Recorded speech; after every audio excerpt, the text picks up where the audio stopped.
Are you the hero or the victim of your story? It's a question that may rattle your thoughts, stir your emotions, but it's one that each of us must face. Consider for a moment the tale of Antoine Brown.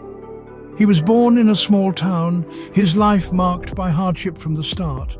His father left when he was young, and his mother worked 2 jobs to keep them afloat. Thomas could have painted himself as a victim, let his circumstances dictate his life, but he chose a different path. He became the hero of his own story. Antoine worked tirelessly, studying late into the night after his shifts at the local grocery store. He was granted a scholarship to a prestigious university, and from there he built a successful career, lifting his family out of poverty. His beginnings didn't define him, his actions did. He was the hero, not the victim. Now, picture Sonia. She was born into wealth and privilege, never wanting for anything.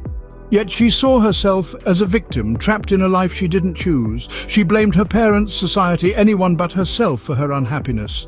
She was the victim of her own story, not because of her circumstances, but because of her mindset, which will most certainly define your reality. These stories, though different in their details, share a common thread. They are about choice. They are about perspective.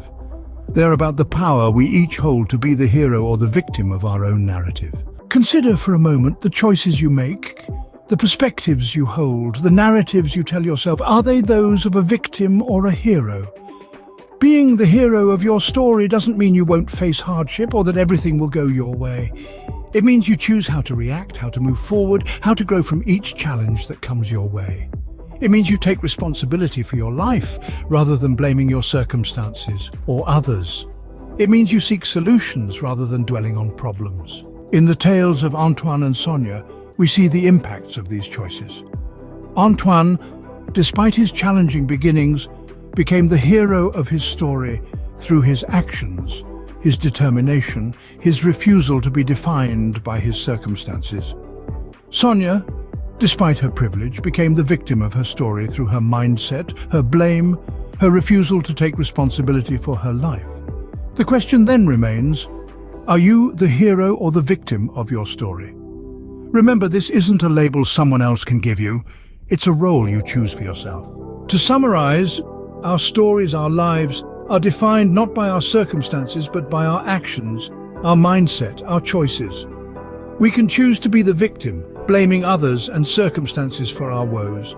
Or we can choose to be the hero, taking responsibility, seeking solutions and moving forward, regardless of what life throws at us.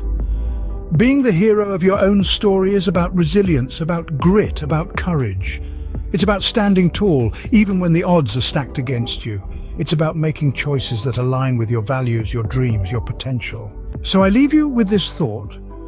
Are you the hero or the victim of your story? The answer lies within you, in the choices you make, in the life you live. Choose wisely, for your choice shapes not just your story, but your very life.